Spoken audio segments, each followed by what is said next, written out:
तभी बगल के बंगले से कुछ लोग बाहर निकले। अनिका की आंखें चौड़ी हो गईं। वो वही है। शनाया ने ध्यान से देखा और पहचान गई। क्या वो रविंद्र जिंदल नहीं है? अन्ननबर्ग वाले? हां, अनिका की आवाज में खींच थी। उनका तो पहले से दिल्ली में घर है, फिर ये दूसरा बंगला क्यों? और सबसे बड़ी बात, हमसे पहले डील क्लोज कर ली। उसके शब्दों में जलन छुपी नहीं थी। क्या वो दिल्ली में ही बसने का सोच रहे हैं? अनिका ने खुद से सवाल किया। रविंद्र जिंदल ज्यादातर मित्तल ग्रुप के दिल्ली ऑपरेशंस देखते थे, लेकिन उनका आना जाना अन्ननबर्ग लगा रहता था। अब इतने बड़े बंगले की खरीद, सवाल खड़े होना स्वाभाविक था। शनाया ने सहजता से कहा, अमीर लोगों के लिए एक से ज्यादा घर रखना आम बात है। फिर उसने हल्के से हंसते हुए छुड़ा, मेरे पति ने तो मुझे चाबियों और प्रॉपर्टी के कागजों का पूरा गुच्छा थमा दिया है संभालने के लिए। अनिका ने उसे देखा। उस मुस्कान में भरोसा था, प्यार था, और वो सच्चाई जिसे अब कोई नजरअंदाज नहीं कर सकता था। वैभव राणा ने जब अपनी सारी संपत्तियां उसके सामने रख दी थीं, तब भी शनाया शाह ने उन्हें स्वीकार नहीं किया था। इसीलिए उसने कभी गिनती ही नहीं की कि उसके पति के पास आखिर कितने मकान हैं। लेकिन एक दृश्य आज भी उसके मन में साफ था। कागजों का एक मोटा सा ढेर, प्रॉपर्टी के दस्तावेज और उनके पास रखी कई की रिंग्स जिनमें दर्जनों घरों की चाबियां थीं। सब मिलकर ऐसा लग रहा था मानो चाबियों का एक छोटा सा पहाड़ हो। अनिका मित्तल ने वही दृश्य याद करते हुए हल्की सी सांस छोड़ी और कहा, तुम ठीक कह रही हो। उसी पल बगल वाले विशाल बंगले का दरवाजा खुला। रविंद्र जिंदल बाहर निकले और अपनी कार की ओर बढ़ने लगे। तभी उनके एक बॉडीगार्ड ने उनके कान में कुछ कहा। रविंद्र रुके, पीछे मुड़े। उनकी नजर अनिका और शनाया पर पड़ी। एक पल का ठहराव, फिर उन्होंने दिशा बदल ली और उनकी ओर चल पड़े। रविंद्र को अपनी ओर आते देख अनिका ने तुरंत अपने घर का दरवाजा खोला और मुस्कुराकर बोली, लगता है फिर मुलाकात हो रही है मिस्टर जिंदल। रविंद्र ने भी सहज मुस्कान के साथ जवाब दिया, हां, ऐसा ही लगता है। उन्होंने शालीनता से सिर झुकाकर शनाया का अभिवादन किया। नमस्ते मिसेज राणा। नमस्ते मिस्टर जिंदल। शनाया ने उतनी ही विनम्रता से उत्तर दिया। अनिका ने बिना भूमिका बांधे सवाल कर दिया, क्या वो बगल वाला बंगला आपने खरीदा है? हां, रविंद्र ने शांत स्वर में कहा। मैंने ही खरीदा है। अनिका हल्के से हंसी। आपकी जानकारी काफी तेज है। हम लोग 10 साल से इस परिवार के पड़ोसी रहे हैं, इसलिए हमें लगा था कि सबसे पहले खबर हमें ही मिलेगी। लेकिन जब हमने खरीदने की कोशिश की तो बताया गया कि बंगला पहले ही बिक चुका है। बस यही जानना चाहती थी कि खरीदार कौन है, पर यह उम्मीद नहीं थी कि वो आप होंगे। रविंद्र हंस पड़े। मैंने आपके पड़ोसी की पूरी कॉरपोरेशन खरीद ली है। जब मुझे पता चला कि वो लोग कर्ज चुकाने के लिए बंगला बेचना चाहते हैं तो मैं उनके साथ वापस आया, देखने के लिए। पसंद आया और सौदा कर लिया। फिर उन्होंने हल्के से मजाक में जोड़ा, अब सोचता हूं अच्छा हुआ जल्दी कर ली, वरना शायद ये बंगला आपके परिवार के पास होता। अनिका ने मुस्कुराते हुए कहा, तो अब हम पड़ोसी हुए। आप रेनोवेशन करवा रहे हैं ना? बिल्कुल, रविंद्र ने जवाब दिया। मौजूदा इंटीरियर मुझे पसंद नहीं है। मैं नया डिजाइन बनवाऊंगा, लेआउट भी बदलूंगा। अनिका ने भौहें उठाई। मुझे नहीं लगा था कि आप सब कुछ बदलना चाहेंगे।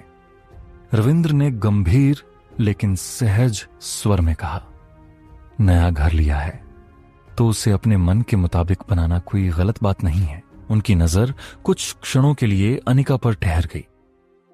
घर खरीदना एक बड़ा फैसला होता है। मैंने इस बंगले में बहुत निवेश किया है। जब तक जगह मेरे स्वाद की नहीं होगी, मैं यहां सहज महसूस नहीं कर पाऊंगा। अनिका को अपने घर की याद आ गई। कैसे उनके परिवार ने भी नामी इंटीरियर डिजाइनर बुलाकर हर कोना अपनी पसंद से बनवाया था। वह समझदारी से बोली, आप बिल्कुल सही कह रहे हैं। जब आगे चलकर हम पड़ोसी ही हैं तो क्यों ना अंदर आकर एक कप चाय पी जाए। रविंद्र ने इनविटेशन स्वीकार कर लिया। वह अनिका और शनाया के साथ घर के भीतर आए। ड्राइंग रूम में कर्णवीर, मित्तल और उनकी पत्नी बैठे हुए थे। माधुरी भी वहीं थी। अपने बेटे की पत्नी से किसी बात को लेकर चिंतित स्वर में सवाल कर रही थी। जैसे ही उन्होंने किसी अनजान पुरुष की आवाज सुनी, उनकी नजर दरवाजे की ओर गई। उन्होंने देखा उनकी बेटी और भतीजी एक युवा व्यक्ति को भीतर ला रही थीं। कर्णवीर ने रविंद्र को पहचान लिया। वह तुरंत उठे, कुछ कदम आगे बढ़े और मुस्कुराकर बोले, आज हवा काफी तेज लगती है जो आपको यहां तक ले आई मिस्टर जिंदल। रविंद्र उसकी बातें सुन हंस पड़े। जी हां, इतनी तेज हवा ही मुझे यहां पहुंचा सकती थी। दोनों परिचित थे लेकिन करीबी नहीं। रावत कॉरपोरेशन और राणा ग्रुप के साथ रविंद्र का रिश्ता गहरा था, लेकिन मित्तल ग्रुप और राणा ग्रुप की बिजनेस कंपटीशन के कारण रविंद्र और करणवीर के बीच सिर्फ फॉर्मल जान पहचान थी। माधुरी ने रविंद्र का नाम सुना था, एक बार दूर से देखा भी था, लेकिन आमने सामने मुलाकात नहीं हुई थी। करणवीर के एड्रेस से उन्हें समझ आया कि सामने कौन खड़ा है। नमस्ते, रविंद्र जिंदल, माधुरी ने सौम्यता से कहा और बैठने का इशारा किया। बीच में आने के लिए माफी चाहता हूं, रविंद्र बोले। माधुरी हंस पड़ी। अरे, इसमें परेशानी कैसी? फिर उन्होंने करणवीर की ओर देखकर जोड़ा, ये वही हैं जिन्होंने हमारे बगल वाला बंगला खरीदा है, अब हमारे नए पड़ोसी होंगे। करणवीर और माधुरी दोनों एक पल के लिए चौंक गए। करणवीर मुस्कुराए। तो ये आप हैं? लगता है आप हमसे ज्यादा जानकारी रखते हैं।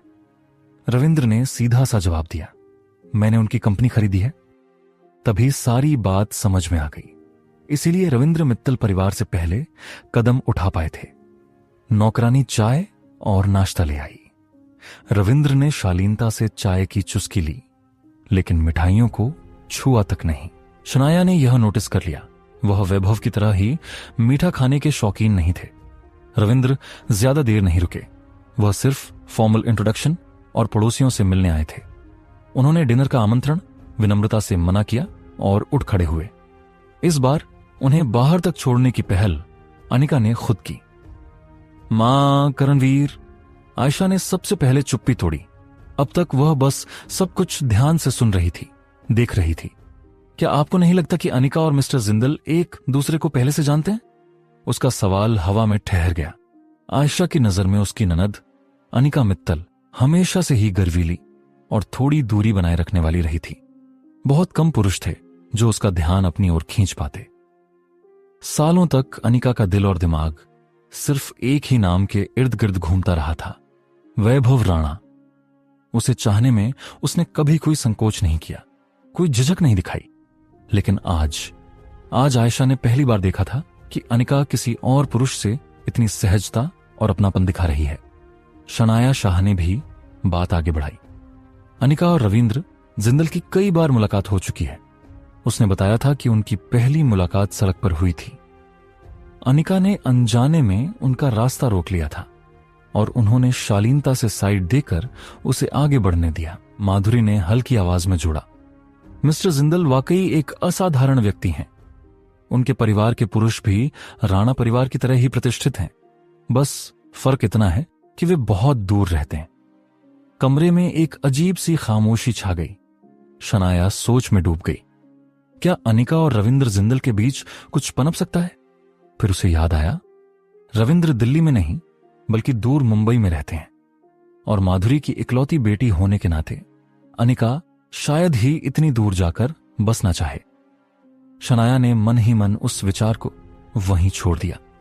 अगर अनिका और रविंद्र के बीच कुछ आगे बढ़ता है तो वे दोनों अपने रास्ते खुद तय करेंगे। वैभव और उसके रिश्ते में जो तूफान आए थे, उनके सामने यह सब तो बहुत छोटा लगता था। वैसे भी रविंद्र ने हाल ही में मित्तल परिवार के बंगले से सटा हुआ घर खरीद लिया था, जहां पहले मीलों की दूरी थी, अब बस एक दीवार रह गई थी। रविंद्र को विदा करने के बाद अनिका वापस अंदर आई और बोली, मां, अब शनाया बिल्कुल सहज चल पा रही हैं, चलें? माधुरी ने शनाया को खड़े होने का इशारा किया। जरा 2-4 कदम चलकर दिखाओ। शनाया ने एड़ी संभालते हुए धीरे धीरे कदम बढ़ाए। अब चाल में पहले जैसी झिझक नहीं थी। माधुरी संतुष्ट हो गई और उठ खड़ी हुई। आयशा ने पास रखी खूबसूरत क्लच उठाकर अपनी सास के हाथ में थमा दी।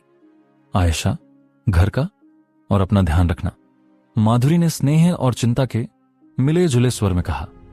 अभी गर्भावस्था की शुरुआत है, भले ही चलने फिरने में दिक्कत नहीं है, लेकिन सावधानी जरूरी है। आराम करना। करणवीर तुम्हारे साथ रहेगा। मैं अनिका और शनाया को लेकर जाती हूं। मैं ध्यान रखूंगी मां, आप लोग एंजॉय कीजिए। आयशा ने शरारत से अनिका और शनाया को आंख मारी, लेकिन जैसे ही माधुरी ने उसकी ओर देखा, वह फिर से सीधी सादी बहू बन गई। वह और करणवीर दोनों ने मिलकर उन्हें दरवाजे तक छोड़ा। आज की दावत दीवान परिवार की ओर से थी, उनकी बड़ी बेटी के 18वें जन्मदिन के उपलक्ष्य में। रास्ते में माधुरी लगातार शनाया से दीवान परिवार के बारे में सवाल पूछती रही। रिश्ते, कारोबार, पसंद, नापसंद। शनाया ने एक भी सवाल का जवाब गलत नहीं दिया। माधुरी संतुष्ट होकर बोली, शनाया, तुम्हारी याददाश्त अनिका से कहीं बेहतर है। अनिका तो जिनसे मिलती है उन्हें याद ही नहीं रखती। अनिका तुरंत बोल पड़ी, क्योंकि मुझे जरूरत ही नहीं लगती याद रखने की, जिनसे मेरी नहीं बनती, उन्हें याद रखकर क्या करूं। माधुरी ने हंसते हुए उसकी पेशानी पर उंगली ठोंक दी। देखा, यही आदत है जो मुझे परेशान करती है। ऐसे रवैये के साथ शादी करना मुश्किल हो जाएगा, तो मत कराऊं शादी। अनिका ने कंधे उचका दिए। मैं पापा मम्मी के साथ ही जिंदगी बिता लूंगी। शनाया हंस पड़ी। अनिका जैसी है वैसी ही बिल्कुल ठीक है। मुझे उसका स्वभाव बहुत पसंद है। अनिका को किसी को खुश करने के लिए खुद को बदलने की जरूरत नहीं थी। उसका आत्मविश्वास ही उसकी पहचान था। तुम दोनों। माधुरी ने सिर हिलाया, लेकिन चेहरे पर मुस्कान थी। मैं तुमसे बहस नहीं करने वाली। उन्हें सच में खुशी थी कि उनकी बेटी और भतीजी के बीच इतना अपनापन था। थोड़ी देर बाद शनाया ने सहजता से कहा, मामी, मैं इस वीकेंड घर वापस जा रही हूं। माधुरी ने कारण नहीं पूछा, बस इतना कहा, मेरा इंतजार करना, मैं तुम्हारे मौसा धर्मेंद्र के साथ आऊंगी। ठीक है, वैभव और मैं शायद। शनाया ने पल भर रुककर कहा, नाश्ते के बाद निकल जाएंगे। मुझे ईंटें और गिट्टी खरीदनी है, ट्रक भरकर। कल ही जाकर वापस लानी होंगी। मैं कहूंगी कि मम्मी पापा के घर की मरम्मत या फिर दोबारा निर्माण कराना है। माधुरी चुप हो गई। वह समझ गई थी यह सिर्फ घर की मरम्मत नहीं थी, यह शनाया की ओर से अपने दादा दादी के खिलाफ एक औपचारिक ऐलान था। अपने माता पिता के हक की लड़ाई अब शुरू होने वाली थी। क्या शनाया आज रात की पार्टी में अच्छे से व्यवहार कर पाएगी? जानने के लिए बने रहिए हमारे साथ।